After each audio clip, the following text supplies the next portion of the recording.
Hey guys, what's up? It's our MapMake here, and today we're going to be doing another exciting tutorial for the UIWebView. Now you can just start up a single view application and just name it whatever you want. And we're just going to save this and let's get started. So first what you guys got to do is go into your viewcontroller.zib. Now you can just pretty much just add the UIWebView, but we just want to add a bottom bar first, a toolbar actually. This way we're actually going to be able to interact with the web browser by being able to refresh, go back, and all that cool stuff. Now we're just going to drag in the UIWebView, let it expand for the whole screen. Now we're going to start coding. Let's go into our viewcontroller.h. Now underneath the @ interface, what you're going to type in is curly brackets IB outlet space UIWebView space star my web view, or you can name it whatever you want. Basically this is just a variable that your web view is going to be called. If you have multiple web views, this will let you easily interpret between them, but for the purpose of this video we're going to call it my web view. Alright, so underneath the super did load on the view did load, what we're going to do is just put a couple spaces and start an NSURL space star my URL equals NSURL, and this is in brackets actually, bracket NSURL space URL with string, and then you're going to put in the string, which is of course at, and then in quotes whatever URL you want to go to. So I just put in google.com, but you can put in whatever you want. And once you're done with that, you're just going to end it with an end bracket and a semicolon. Now we're going to code the next line, which is going to start off with NSURL request. Let's just type that in.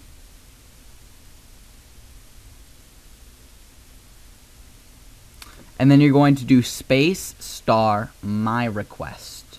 And again, you can call this whatever you want, but it is a variable, so for the purpose of this video we're going to call it my request. Space equals space in brackets NSURL request space request with URL colon, and then you're going to put in my URL. And basically what this is doing is it's linking back to my URL saying that you want it to be google.com, and the bracket and a semicolon. Now we're going to put in the final bit of code in this area. We're going to put in a bracket my web view space load request colon, and then we're going to put in the request, which is of course my request.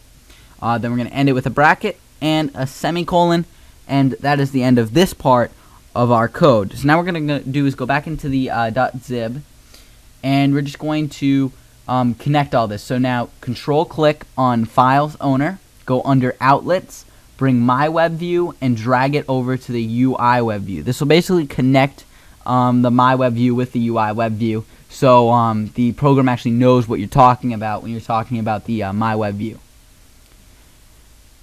Alright, now what you're going to do is just hit Control B, and this will test build the project, and if it worked then you'll be able to actually test it in the iPhone 5.1 simulator. Now what you're going to want to do is just choose iPhone 5.1 simulator, hit run, and it'll just load this up. Now if it worked, it should show Google, and you should be able to use it as a standard browser. If there are any problems, just go back and watch this video again. It does work best in high quality, so you can see all the text and stuff. Alright, let's check this out. It should load up in just a second.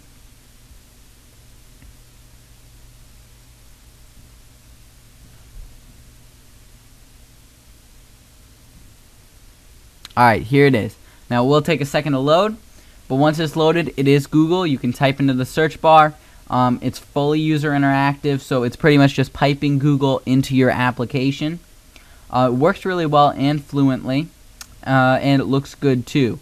But the problem is we don't have any back arrows, forward arrows, or refresh buttons, so we're going to want to change this. So go back into your .zib, and we're going to scroll down to where we had the toolbar before, and we're actually going to choose toolbar buttons, and we're just going to drag in these extra bar button items, and we're just going to plop in 4 over here, and we're just going to separate them with a fixed space bar button. Alright, so now what we're going to do is just select the first one, and what you can actually do is change the identity. So what I'm going to do for this first one is change the identity to rewind, and that'll be the back page arrow. This next one's going to be play, which will be the forward arrow. Then we're going to go over to this item, and we're going to make this the refresh, so we're just going to go down to refresh. Now this isn't coding it, by the way, this is just making the image, so we are going to have to connect it in a second. Alright, so now just select that. There we go. We're just going to choose stop, and this will stop the page from loading. Now, okay, I'm just gonna delete it. Okay, I'm just gonna delete that one and put in another fixed space because you can't change it once you already put it in. Alright, there we go. So just make it look a little better. Now what we're gonna do is we're gonna connect the back arrow, so just click on it itself. There we go. Drag it over, hit go back. Now we're going to drag that over, and it is control drag, by the way. Now we're going to go into the refresh. Basically what we're choosing is reload, go back, go forward, and stop. Pretty straightforward right there. And then we can just try it out, and hopefully it works. Don't forget to subscribe to AppMake, and don't forget to subscribe to my regular channel, AppFind, where you can watch all this latest new Apple news, reviews, giveaways, and more. Hope you guys enjoyed this video. Yeah, so let's just test it out here. Seems to be working. Google's loading up properly. Now you can see that you can actually reload the page here. You can search.